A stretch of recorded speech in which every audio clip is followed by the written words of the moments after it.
Bismillahirrahmanirrahim. Pita dan inti kandungan surat Yusuf ayat 1-111 dari sumur sampai istana. Nabi Yusuf merupakan korban dari makar-makar orang-orang yang benci kepadanya. Perjalanan berawal dari konspirasi para saudara yang membuat Yusuf dibuang ke dalam sumur dan dijual sebagai budak. Lalu beliau terlempar di rumah pejabat Mesir dan digoda istrinya.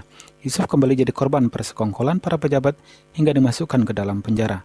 Masa bertahun-tahun dilewati di penjara sampai akhirnya datang masa paceklik di negeri itu. Tapi masa sulit itu menjadi titik balik. Akhirnya Nabi Yusuf dipulihkan nama baiknya, diangkat menjadi menteri urusan logistik dan dikumpulkan bersama keluarganya. Perjalanan Nabi Yusuf dari sumur hingga istana jadi pelajaran bagi Rasulullah dan kaum beriman. Ayat 1 dan 4-6. Surat Yusuf diawali dengan Alif Lam Ra. Inilah Al-Quran yang berisi kisah terbaik. Nabi Yusuf bermimpi melihat 11 bintang, matahari dan bulan. Semuanya sujud kepadanya sebagai isyarat kemuliaan. 19-20. Yusuf yang lebih disayangi ayahnya Nabi Yakub menimbulkan iri para saudaranya dan mereka ingin menyingkirkannya. Mereka minta izin membawa Yusuf berburu lalu memasukkan Yusuf kecil ke dalam sumur.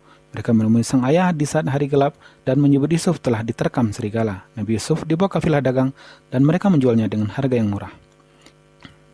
Ayat 21-31. Di Mesir seorang aziz atau pejabat membuli Yusuf dan dia tumbuh besar dan diberi Allah ilmu dan kebijaksanaan. Istri Aziz menyukai Yusuf dan menggodanya, tapi Allah menyelamatkannya dari perbuatan keji. Isu tersebar luas di kota, termasuk di kalangan istri pejabat. Istri sang Aziz lalu mengundang para wanita itu ke rumahnya. Mereka duduk nyaman dan setiap orang diberi pisau. Saat mereka memotong jamuan, Nabi Yusuf keluar hingga mereka memotong tangannya tanpa sadar.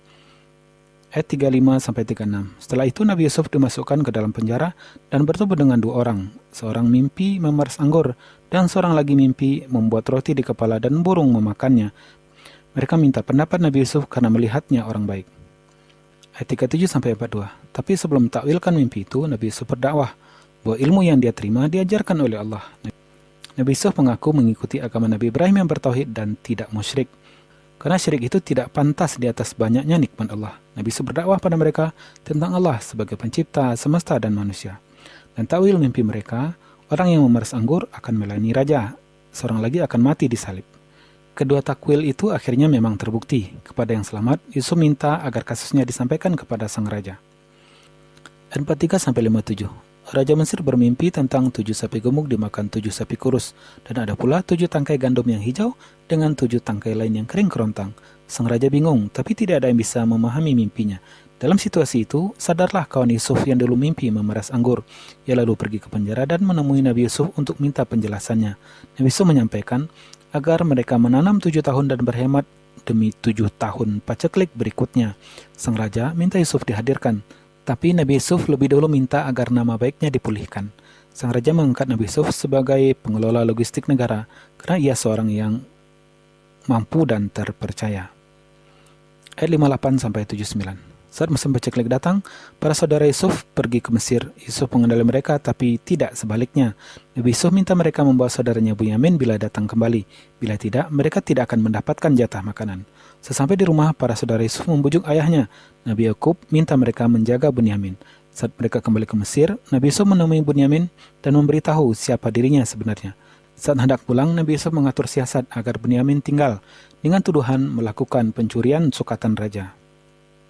87-93. Nabi Yakub menangis sampai buta dan minta anak-anaknya untuk mencari Bunyamin. Setelah mereka dinasihati agar tidak putus asa, mereka kemudian menemui Yusuf dan minta belas kasihan. Saat itulah Nabi Yusuf memberitahu siapa dirinya.